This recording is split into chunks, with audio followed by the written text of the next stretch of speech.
And welcome back. Patricia Treble joins us now for a royal roundup. And we mentioned this at the top of the show, that the King had issued a statement on behalf of the royal family after what happened in Vancouver. Yeah. And you have the statement with you? Yeah. So, I mean, obviously King of Canada. And he was out very early on Sunday morning with this statement. And he was saying how he and Queen Camilla were profoundly saddened by the tragedy. And he had this lovely line. He said, "Our hearts and prayers go out to all those whose lives have been shattered by such a desperate tragedy. And we send out our deepest possible sympathy at the most agonizing time for so many in Canada."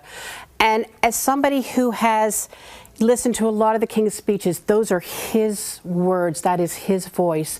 And I kind of think that's what you want to hear from the head of state at such a tragic time. Mm-hmm. Looking at that statement, and he did sign it, Charles R. Absolutely.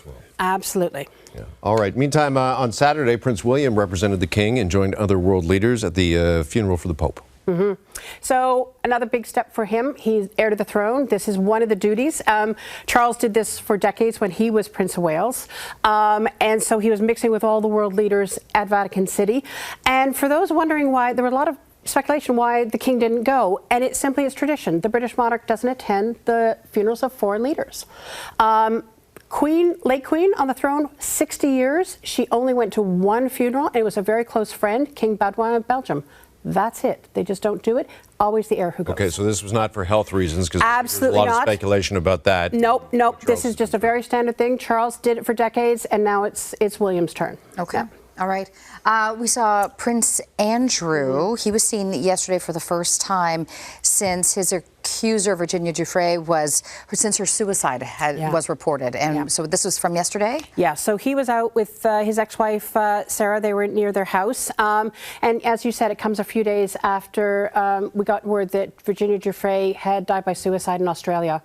And she was a remarkable woman because she was the very first of Jeffrey Epstein's teenage victims to go public.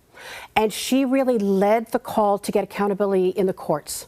And she had been she'd struggled over the years. It'd been like more than 2 decades she'd been dealing with this.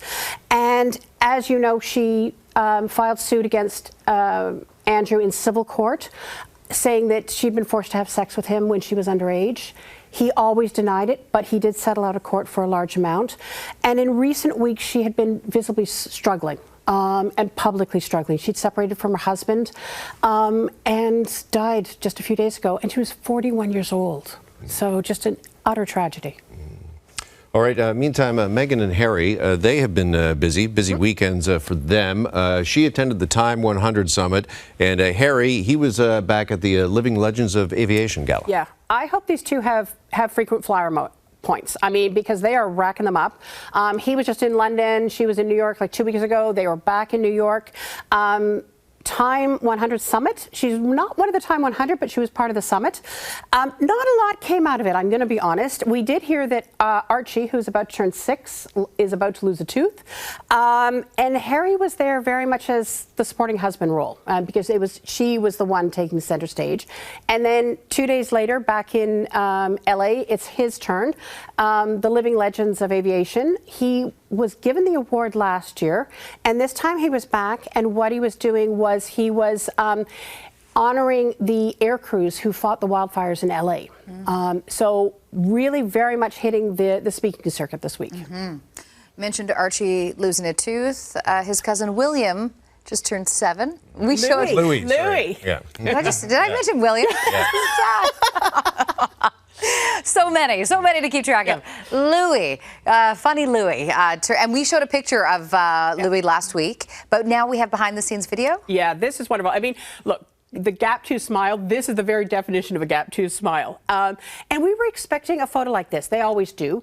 This was by a professional photographer. Sometimes they're by Kate. What we weren't expecting was that a few hours later, they released the behind the scenes of the photo shoot. And it showed just a confident, really happy boy playing around in the countryside.